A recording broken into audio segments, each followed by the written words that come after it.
High বন্ধুরা, আজকে তোমাদের আমি করে দেখাবো লোটাস এমব্রয়ডারি। তো এই এমব্রয়ডারিটি খুবই সহজ আর খুবই বিউটিফুল একটি এমব্রয়ডারি। তো প্রথমে আমরা ফ্রেঞ্চ কর্ন পদ্ধতির মাধ্যমে বা স্টিচের মাধ্যমে আমরা এই গোলটি ভরাট করে নেব।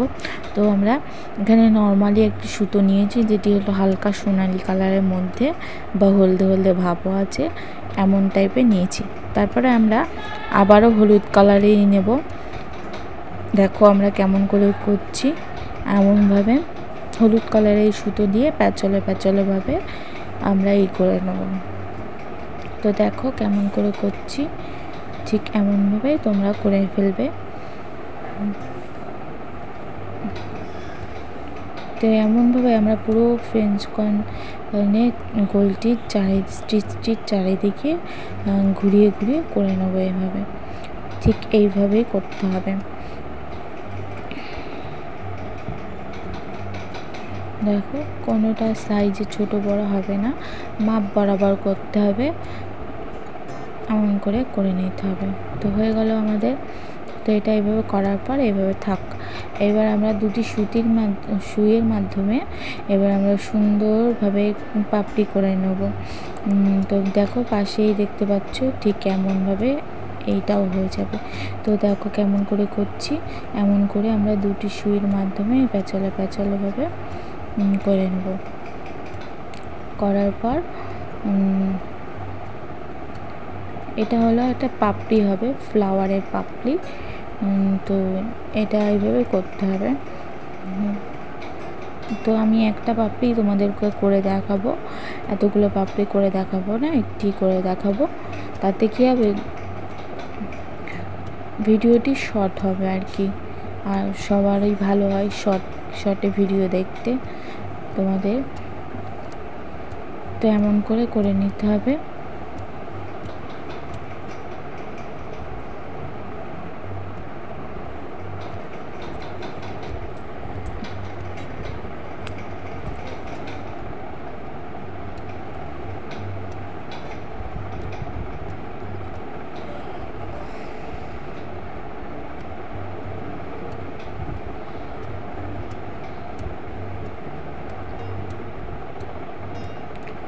তো এইভাবে পুরো শেষের দিকে হয়ে যাচ্ছে পাপড়িটি।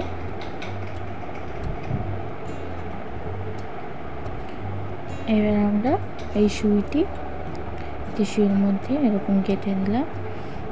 তো এইভাবে ঢুকিয়ে দিতে হবে। আবার আরেকটি এই সুইয়ের মধ্যে এভাবে ঢুকিয়ে নিতে হবে। সুইটা প্রেশার দিয়ে নিচের থেকে সুইটা বের করে নিতে হবে, এরপর থেকে আর বের করবো, তাহলে কি ফিনিশিং টাচটা খুব সুন্দর আসবে। তো এই সেম প্রসেসে সেমভাবে আমি বহু পাপড়ি করে নেব। তো এইভাবে আমরা প্রত্যেকটি পাপড়ি করে নেব। দেখো কেমন করে করছি, ঠিক এমনভাবে সব পাপড়িগুলো করে নিতে হবে।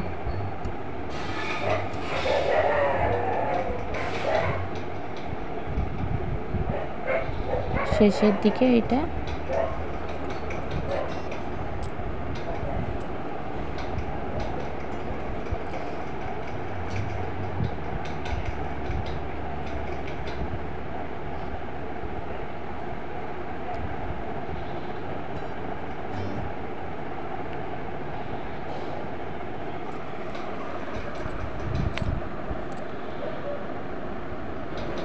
তো দেখো কি সুন্দর একটি ফ্লাওয়ার হয়ে গেল।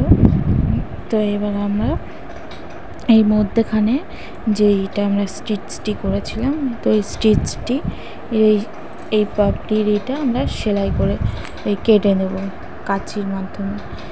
আর মধ্যেখানে এই পাপড়িগুলো একটু ভেতর ঢুকিয়ে নিতে হবে। এবার আমরা পাতা করব। পাতায় তেমন কিছুই না, পাতাটা আমরা দাগ অনুযায়ী আমরা এইভাবে শার্টিং স্টিচের মাধ্যমে ভরাট করে নিতে হবে। শার্টিং স্টিচের মাধ্যমে ভরাট করার পর তারপরে আমরা এটা পুরোটি ভরাট হবে। এখানে একটু হালকা কালারের সুতো নিয়েছি, তাহলে কী হবে, সেরা পাতায় যেসব শিরা টাইপের দাগ থাকে এটা বোঝানোর জন্য আর কি। তাহলে এটা আর সৌন্দর্য আরও বেশি ভালো হবে, বেশি সুন্দর লাগবে আর কি। তো দেখো এমন করে করতে হবে।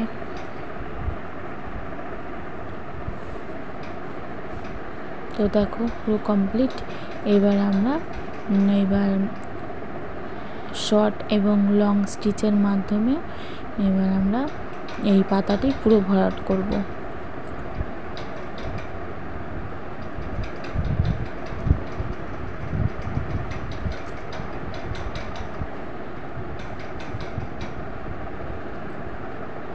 এবার আমরা পুরো রাউন্ড করে ঘুরিয়ে ঘুরিয়ে এভাবে পুরোটা করে নিতে হবে।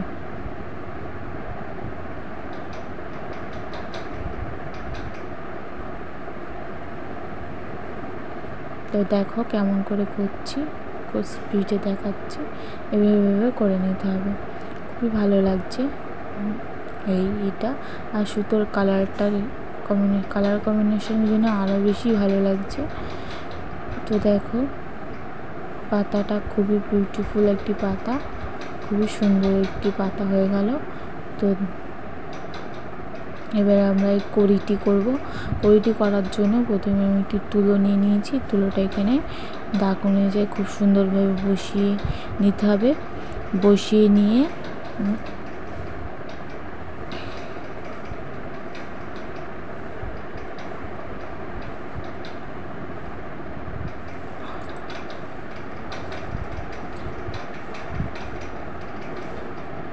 তা বসানো হয়ে গেল। এবার আমরা সেম কালারের সুতো দিয়েই এইভাবে সাটিয়ে সাটিয়ে সেলাই করতে হবে এই মাথা থেকে মাথা। তো দেখো কেমন করে করছি, এমন করে ফেলতে হবে তোমাদেরকে।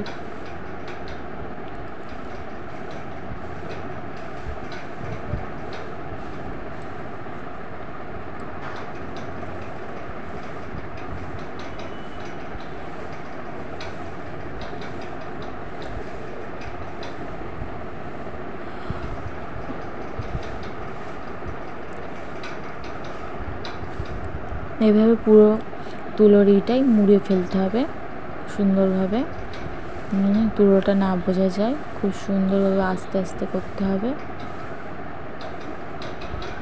কি সুন্দর হয়ে গেছে ফোলা ফোলা। এবার আমরা সবুজ কালার সুতো ব্যবহার করব। সবুজ কালার সুতোর মাধ্যমে আমরা এই ডিজাইনটি আর কি, এই দাগটি আমরা আর কি ভরাট করব।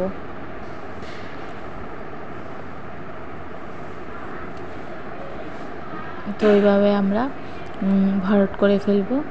দেখো কেমন করে করছি, এমন করে নিতে হবে তোমাদেরকে। আর এখানে সেলাইয়ের সুতোটি খুবই সুন্দর, এই সুতোগুলো এর জন্য আরও ডিজাইনটি আরও বেশি ভালো লাগছে, যেন খুব পারফেক্ট। আর এবার আমরা মধ্যেখানে একটু হালকা এমন করে দিয়ে দিতে হবে। তো এবার আমরা ডান্ডির দিকে যাব। ডান্ডিতেও শাটিং স্টিচের মাধ্যমে করতে হবে, সাটিয়ে করে নিতে হবে। তো করার পর এবার আমরা দেখো ফুল রেডি করে ফেললাম। তো তোমাদের কেমন লাগলো? যদি ভালো লেগে থাকে, আর ভালো লাগার মতোই একটি ডিজাইন এটি, আর ভালো লাগলে সাবস্ক্রাইব করে দাও আমার চ্যানেলটি।